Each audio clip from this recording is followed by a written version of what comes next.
একজন মানুষ একা হাতে একটা ভেঙে পড়া জাতিকে জাগিয়ে তুলেছিল। একজন শিক্ষক যার কলমের সামনে তলোয়ার হার মেনেছিল। একজন কৌশলী যার বুদ্ধির কাছে সম্রাটরাও মাথা নত করেছিল। এই মানুষটির নাম চাণক্য, যাকে কেউ বলে কৌটিল্য, কেউ বলে বিষ্ণুগুপ্ত, আর ইতিহাস যাকে মনে রাখে নীতির প্রতীক হিসেবে।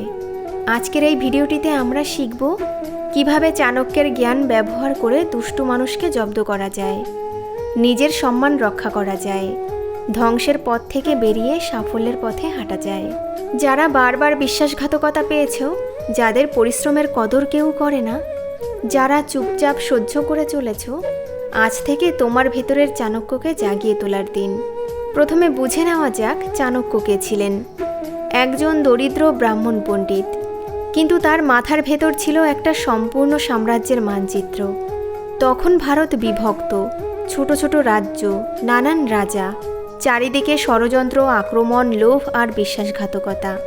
চাণক্য ছোটবেলা থেকেই দেখতেন দুষ্টু মানুষ, অত্যাচারী রাজা, দুর্নীতিগ্রস্ত মন্ত্রী আর সাধারণ মানুষ সবসময় পিষ্ট। একদিন অপমানিত হলেন এক রাজসভায়। তার জটাজুট ধরে টেনে বের করে দিল এক রাজা। এই এক অপমান চাণক্যকে শুধু আঘাত দেয়নি, তাকে রূপান্তর করেছে আগুনে। তিনি প্রতিজ্ঞা করলেন, যতদিন না এই অত্যাচারকে শেষ করছি, যতদিন না এই দুষ্ট রাজাকে সিংহাসন থেকে নামাচ্ছি, ততদিন এই চুলে আর গোজা লাগবে না।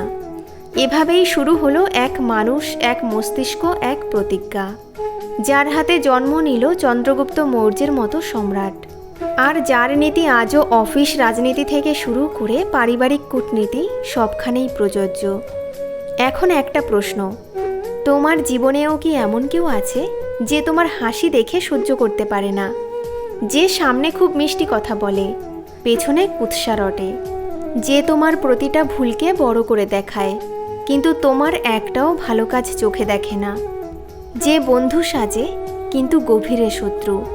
চাণক্য বলতেন, দুষ্টু মানুষকে তুমি যতই ভালো ব্যবহার করো, সে তার স্বভাব ছাড়ে না।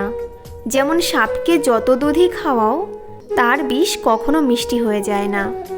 ভাবো, তুমি যাকে অফিসে কাজ শিখিয়ে দাও, ওই মানুষটাই তোমাকে বসের কাছে ছুটো করে। তুমি আত্মীয়কে টাকা ধার দাও, সময়ে টাকা ফেরত না দিয়ে উল্টে তোমাকেই খারাপ বলে। তুমি সম্পর্ক বাঁচাতে চুপ করে থাকো, সে এই নীরবতাকেই দুর্বলতা ভেবে আরও বেশি মাথায় চড়ে বসে। আজকের ভিডিওর সবচেয়ে বড় উদ্দেশ্য তোমাকে শিখিয়ে দেওয়া কিভাবে চাণক্যের নীতি ব্যবহার করে এই ধরনের দুষ্টু, কুচক্রী, বিষাক্ত মানুষদের জীবনের কেন্দ্র থেকে সরিয়ে নিজেকে আর নিজের স্বপ্নকে বাঁচিয়ে রাখবে। নীতি 1, দূরত্বই প্রথম অস্ত্র। চাণক্যের প্রথম শক্তিশালী শিক্ষা দূরত্ব। তিনি বলেন, ষাঁড়, ঘোড়া, হাতি এদের থেকে কিছু দূরত্ব রাখলে নিরাপদ, কিন্তু দুষ্টু মানুষদের থেকে নিরাপদ দূরত্ব পুরো দেশ সমান। ধরো, এক অফিসে রাহুল নামে একজন আছে। সে কথা বলে খুব মিষ্টি, সবাইকে দাদা দিদি বলে, কিন্তু ভেতরে ভেতরে সে অন্যের কেরিয়ার কেটে খায়। তুমি তাকে নিজের প্ল্যান বলছো, দাদা ভাবছি এই প্রজেক্টটা এইভাবে করলে ভালো হবে। সে বলল, ওয়াও, দারুণ আইডিয়া। পরদিন দেখলে বসের কাছে একই আইডিয়া নিজের নামে জমা দিয়ে দিয়েছে। এটাই দুষ্টু মানুষের স্বভাব। চাণক্য বলতেন, যে তোমার গোপনীয়তা রাখে না, যে তোমার উন্নতিতে অস্বস্তি বোধ করে, সে তোমার সাফল্যে হিংসা পায়। তার কাছ থেকে ধীরে ধীরে দূরে সরে যাও। তার সাথে ব্যক্তিগত কথা কমাও। নিজের পরিকল্পনা তার কাছে খুলে বলো না, শুধু কাজের কথা, প্রয়োজনীয় কথা, এর বেশি নয়। দূরত্ব মানে সম্পর্ক ভাঙা না, দূরত্ব মানে নিজেকে রক্ষা করা। যখন তুমি দূরত্ব তৈরি করো, দুষ্টু মানুষ তার একটি বড় অস্ত্র হারায়, তোমার তথ্য। তথ্য নেই, মনে আঘাত করার জায়গা নেই। নীতি 2, সাপ বনাম দুষ্টু, কাকে বেছে নেবে? চাণক্যের এক বিখ্যাত তুলনা আছে। তিনি বলেন, সাপ আর দুষ্টু, এই দুইয়ের মধ্যে যদি কাউকে বেছে নিতে হয়, সাপকে বেছে নাও। কারণ সাপ কখন দংশন করবে তার আগে সে কিছু না কিছু সংকেত দেয়, কিন্তু দুষ্টু মানুষ হাসি মুখেই আঘাত করে। সাপ ফুসফুস শব্দ করবে, ফনা তুলে দাঁড়াবে, তুমি বুঝতে পারবে বিপদ সামনে। কিন্তু দুষ্টু মানুষ কি করে? তোমাকে জড়িয়ে ধরে ছবি তুলবে, তোমার সাথেই হাসি মজাক করবে, আর ঠিক পিছনে গিয়ে তোমার নামে ভুল খবর ছড়িয়ে দেবে। চাণক্যের নীতি পরিষ্কার, যে মানুষ সামনে আর পেছনে এক নয়, তাকে কখনোই হৃদয়ে, ঘরে বা জীবনের কেন্দ্রে জায়গা দিও না। ফ্যামিলি গ্যাদারিংয়ে যে আত্মীয় তোমার সাফল্যকে ছোট করে, সবার সামনে তোমাকে অপমান করে, প্রতিবারই তার সামনে নিজেকে প্রমাণ করতে যাবে না। তার থেকে মানসিক দূরত্ব রাখো। বন্ধুর নাম নিয়ে যে হেসে পেছনে গিয়ে সেই বন্ধুর বিরুদ্ধে দল পাকায়, নিজেকে সেখান থেকে সরিয়ে আনতে শেখো। কেউ তোমাকে চেঞ্জড বলবে, কেউ বলবে আগের মতো রইলে না। তাদের বলতে দাও, কারণ তোমার জীবন বাঁচানো তাদের মতামত বাঁচানোর থেকে অনেক বেশি গুরুত্বপূর্ণ। নীতি 3, গোপনীয়তা নিজের শক্তিশালী ঢাল। চাণক্য বলতেন, যার ভেতরের কথা সবাই জানে সে কখনো বড় নেতা হতে পারে না। যার সব রহস্য বাইরে চলে যায় সে কখনো বড় খেলোয়াড় হতে পারে না।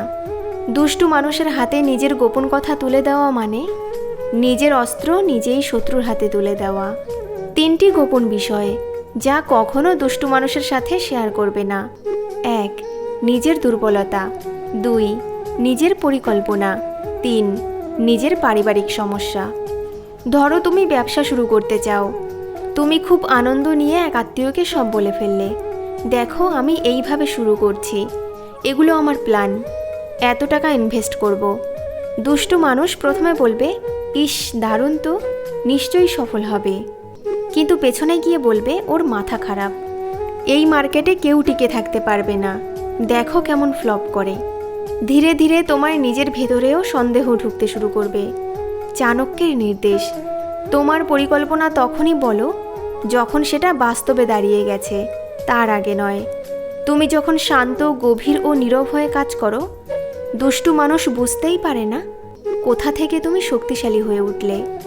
নীতি 4, চাটুকারিতা চিনে ফেলার কৌশল। চাণক্য বলেন, যে মানুষ সবসময় শুধু প্রশংসা করে সে হয় অদূরদর্শী, নয়তো স্বার্থপর। প্রশ্ন হলো, কিভাবে বুঝবে কার প্রশংসা সত্যি আর কারটা ফাঁদ? কিছু লক্ষণ: সে শুধু যখন কিছু পেতে চায় তখনই বেশি আদর করে, তোমার ভুল কখনো বলে না, সব কিছুতেই ওয়াও, সে সবের সাথেই একই স্টাইলে চলতে থাকে। এখন একটা দৃশ্য কল্পনা করো, অফিসে একটা প্রমোশন আসবে, হঠাৎ 2-3 জন যারা তোমাকে আগে গ্রুপে রাখতো না হাসি মুখে এসে বলছে, দাদা আপনি না থাকলে আমাদের অফিসে চলতো না। চাণক্য বলতেন, যেখানে অতিরিক্ত মিষ্টি সেখানে নিশ্চয়ই কোনো না কোনোভাবে বিষ লুকিয়ে আছে। প্রশংসা ভালো, কিন্তু অতিরিক্ত প্রশংসা পেলে নিজেকে প্রশ্ন করো, ওর লাভ কোথায়? এই প্রশ্নটা তোমাকে অনেক বিপদ থেকে বাঁচাবে। নীতি 5, কাটা আর দুষ্টু, 2-এর নিয়ম 1। চাণক্য বলেন, কাটা আর দুষ্টু দুটোকেই হয় উপড়ে ফেলতে হয়, নয়তো যত দূরে রাখা যায় তত ভালো। কাটা যদি পথের মাঝে থাকে তুমি তাকে এড়িয়ে হাঁটতে পারো, কিন্তু একসময় না একসময় সেটা পায়ে বিঁধবেই।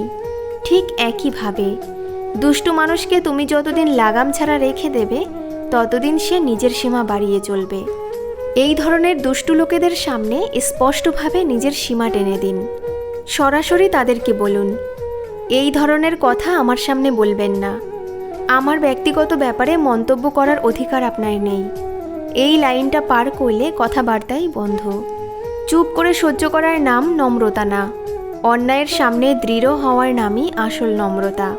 তুমি যখন স্পষ্ট সীমা টেনে দাও, দুষ্টু মানুষ প্রথমে রাগ করবে, তারপর তোমাকে নিয়ে কথা বলবে, তারপর ধীরে ধীরে বুঝবে এই মানুষটাকে আর সহজে ব্যবহার করা যাবে না। নীতি 6, দুষ্টের সাথে দুষ্টতা, ন্যায়সঙ্গত প্রতিরক্ষা। অনেকে ভাবেন, দুষ্টু মানুষের সাথে আমিও একটু কড়া হলে আমি তো তার মতোই হয়ে যাব। চাণক্যের উত্তর পরিষ্কার, যে তোমার জীবনে আগুন ধরিয়ে দেয় তার সামনে শুধু জল দেখিয়ে লাভ নেই, প্রয়োজন হলে আগুন দিয়ে আগুনকেই ঘিরে ফেলা শেখো। এখানে দুষ্টতা মানে কি? মিথ্যা বলা না, প্রতারণা করা না, বরং আইন, প্রমাণ, কৌশল ব্যবহার করে নিজেকে সুরক্ষিত করা। যদি কেউ তোমার নামে মিথ্যা অভিযোগ তোলে, সব মেইল, চ্যাট, ডকুমেন্ট সংরক্ষণ করো। বস বা হায়ার অথরিটির সাথে শান্ত, প্রমাণভিত্তিক কথা বলো। আবেগ দিয়ে নয়, তথ্য দিয়ে যেত। চাণক্য বলতেন, শক্তিশালী শত্রুর সাথে সামনে থেকে যুদ্ধ করো না, প্রথমে তার অস্ত্র ভাঙো, তারপর তাকে যুদ্ধক্ষেত্রে টানো। দুষ্টু মানুষের সবচেয়ে বড় অস্ত্র তোমার আবেগ, তোমার প্রতিক্রিয়া, তোমার অস্থিরতা। তুমি যখন ঠান্ডা মাথায় পরিকল্পনা করে উত্তর দেবে, তখন তুমি তার খেলা থেকে বেরিয়ে নিজের খেলা শুরু করতে পারবে। নীতি 7, সৎসঙ্গ বনাম কুসঙ্গ। চাণক্য এবারে আমাদেরকে বলেছেন, তুমি যার সাথে সময় কাটাচ্ছ, তুমি একদিন ঠিক তাদের মতোই হয়ে যাবে। দুষ্টু মানুষকে জব্দ করার সবচেয়ে শক্তিশালী উপায়গুলোর একটার নাম কোম্পানি বদলানো। যারা সবসময় নেগেটিভ কথা বলে, যারা সবসময় অন্যকে নিয়ে হাসে, যারা সবসময় অন্যের সাফল্যে হিংসা পায়, এদের সাথে বসে তুমি কখনোই জীবনে বড় কিছু করতে পারবে না। বরং খুঁজে নাও যে তোমার ভুলটা শান্ত মাথায় ধরিয়ে দেয়, যে তোমার অনুপস্থিতিতে তোমার ভালো কথা বলে, যে তোমার সাফল্যে সত্যি খুশি হয়।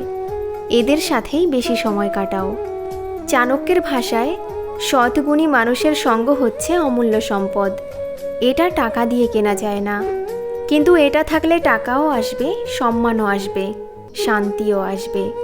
চাণক্যের সবচেয়ে বড় বার্তা, নিজের আত্মসম্মান রক্ষা। সবশেষে চাণক্যের শিক্ষা শুধু দুষ্টু মানুষকে জব্দ করার জন্য না, বরং নিজের আত্মসম্মান রক্ষা করার জন্য।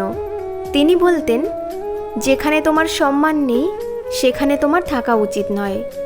যে বন্ধুর গ্রুপ তোমাকে সবসময় টার্গেট বানায়, যে সম্পর্ক তোমাকে সবসময় কম মনে করায়, সেখানে দাঁত চেপে থেকে যাওয়া মানে নিজের আত্মাকে ধীরে ধীরে হত্যা করা। দুষ্টু মানুষকে জব্দ করার আসল শুরু এখানেই। তুমি যখন সিদ্ধান্ত নাও, আজ থেকে আর নিজেকে ছোট হতে দেব না, তোমার নীরবতা, তোমার আত্মসম্মান, তোমার দূরত্ব, এগুলোই হবে তোমার সবচেয়ে বড় প্রতিশোধ। তোমার ভেতরের চাণক্যকে জাগাও। স্ক্রিনের এপারে যে মানুষটা এখন শুনছে, হয়তো তুমি অনেক অপমান সহ্য করেছো, হয়তো তোমাকে কেউ বিশ্বাসই করেনি, হয়তো তোমার ভালো মনটাই বারবার ব্যবহার হয়েছে। আজ একটা সিদ্ধান্ত নাও, দুষ্টু মানুষকে আর সুযোগ দেবে না, নিজের গোপনীয়তা কাউকে হাতে তুলে দেবে না, যেখানে সম্মান নেই সেখানে দাঁড়িয়ে প্রমাণ করতে যাবে না। চাণক্য একা ছিলেন, তবু তিনি ইতিহাস বদলেছেন। তুমিও একা হতে পারো, কিন্তু তুমি অসহায় নও। তোমার ভেতরেই আছে এক অদম্য শক্তি, একটা পরিষ্কার বুদ্ধি, একটা দৃঢ়তা, যাকে আজ জাগিয়ে তোলার সময় এসেছে। নিজেকে প্রতিজ্ঞা করে বলো, আমি আর কারো দুষ্টতা সহ্য করে নিজের স্বপ্ন নষ্ট করব না। আমি দূরত্ব শিখব, সীমা টানব, প্রয়োজন হলে কঠোর হব, কিন্তু নিজের আত্মসম্মানের সাথে কখনো আপোষ করব না। এই প্রতিজ্ঞা যদি সত্যি হয়, তাহলে আজ থেকেই চাণক্যের নীতি শুধু বইয়ের পাতা থেকে নয়, তোমার জীবনের প্রতিটা সিদ্ধান্তে প্রকাশ পেতে শুরু করবে।